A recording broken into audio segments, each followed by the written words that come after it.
Ay, salamat naman, Apo, at minamasahe mo ako. Jose, ano tong ginagawa mo? Ano tong nararamdaman ko sa katawan ko?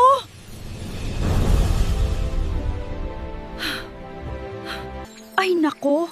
Apo, anong ginawa mo sa katawan ko? Naawa ka ba sa akin kasi nahihirapan akong magbuhat?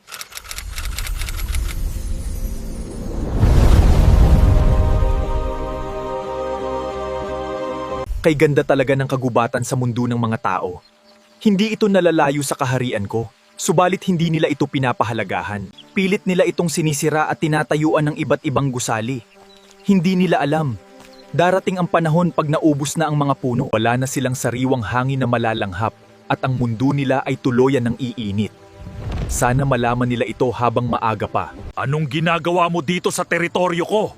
Isa ka rin ba sa mga taong nangunguha ng mga bata? Sumagot ka! Bakit tila ang iyong buong katawan ay may bahid ng aming kapangyarihan? Gawa ba ito ng apo kong si Jose sa'yo? Anong pinagsasabi mo dyan? Hindi ka ba natatakot? At mukhang naliliitan ka pa sa'kin. Tumigil ka! Hindi ka ba marunong kumilala? Ako ang hari ng mga diwata. Ngayon, magpakilala ka!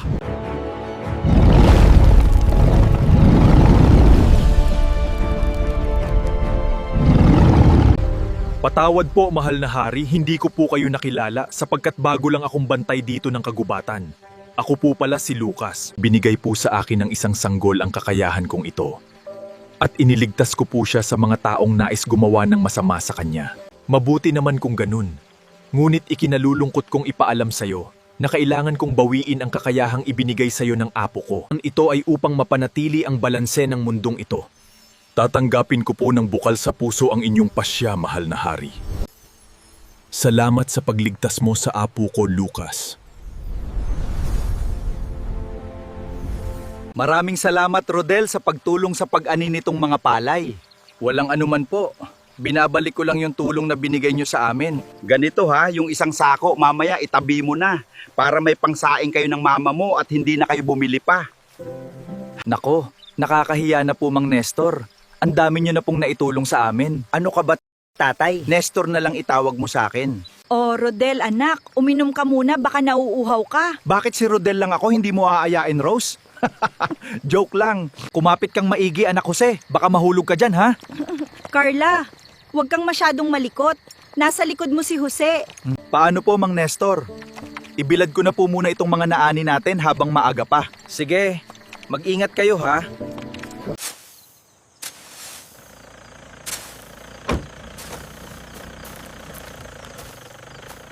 Sir, bawal po tayo magpatuyo ng mga palay sa kalsada dahil pwede po ito maging sanhi ng aksidente, lalo na sa mga nakabisikleta at motor. Ganun po ba, sir? Baka pwede mapagbigyan po sana kahit ngayong araw lang. Pasensya na po kayo. Hindi ko po kasi alam na bawal pala dito. Sige, papayagan kita. Pero syempre, dapat may kapalit. Kahit isang sakong palay lang. Ganito po ba ang patakaran dito, sir? Bakit ayaw mo? Ikaw na nga tinutulungan. Kung ayaw mo, papaligpit ko sa'yo ngayon din ang lahat ng yan. Ay, kalma lang po tayo, sir. Sige po, kuhain nyo na po yung isang sako dun sa likod. Alam mo, madali naman akong kausap. Basta laging ganyan, papayagan kita kahit hanggang anong oras ka pa magpatuyo ng palay dito. Pag may sumita sa'yo, sabihin mo hawak ka ni Carlo. O paano, kukuhain ko na yung isang sako dun sa likod, ha?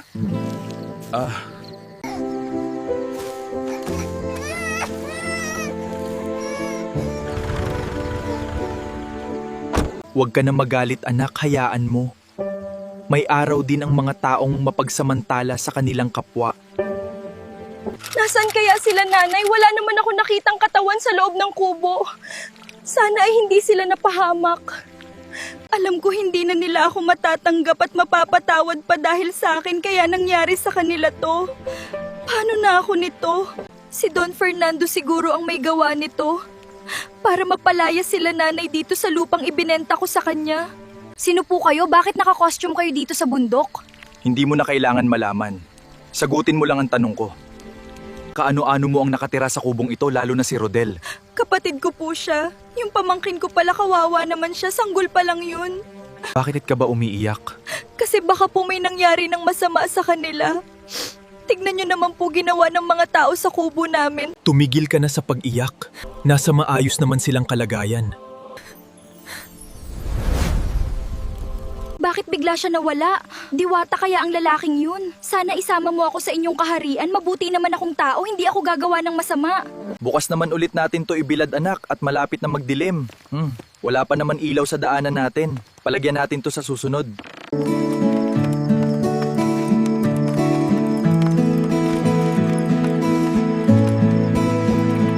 Manang, bakit dito kayo nagtitinda ng mga prutas na yan? Dito lang naman po kami sa gilid, sir. Hindi naman po kami nakakaabala sa dumaraan. Kahit na ba? Teka, Tin, tanim nyo ba ang mga ito? Opo, sir, tanim namin to mag-asawa. Galing pa po to sa bundok, binababa namin. Nung bagong pitas, kaya pala ang sarap. Opo, sir. Kuha na po kayo. Mura ko na lang ibibigay sa inyo. Pili lang po kayo dyan. Ano, sigurado ka? Imbes na bigyan mo na lang ako, bebentahan mo pa ako? Teka nga, may permit ka ba dito sa tindahan mong to? Wala po, sir. Wala rin po kasi kami pangbayad dahil maliit lang yung kinikita namin. Minsan po nabubulok na lang sila. O, tignan mo, wala naman pala.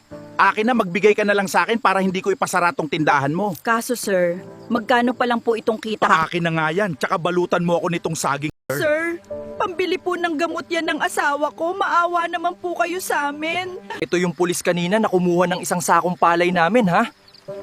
Oh, ano na naman kayang kasamaan ang ginagawa nito? Salamat dito sa regalo mo, Manang. Manang, ano pong ginawa sa'yo ng buhayang pulis na yon? Walang awa ang pulis na yun.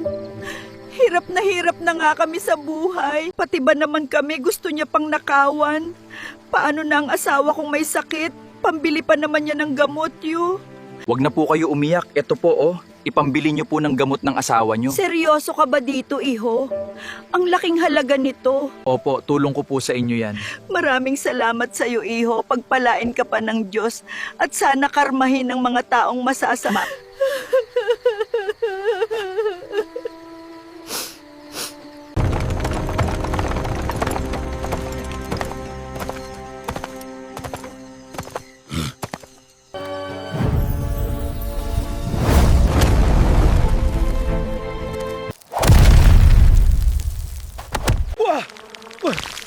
Sino sumipa sa akin? Teka, ano to? Buwisit, tae ng kalabaw. Ang baho. Nakakahiya ang itsura ko. Putik naman, oh. May date pa naman kami ni Maribik. Yung pasalubong ko sa kanya, nadumihan na. Bakit ba ang malas ko?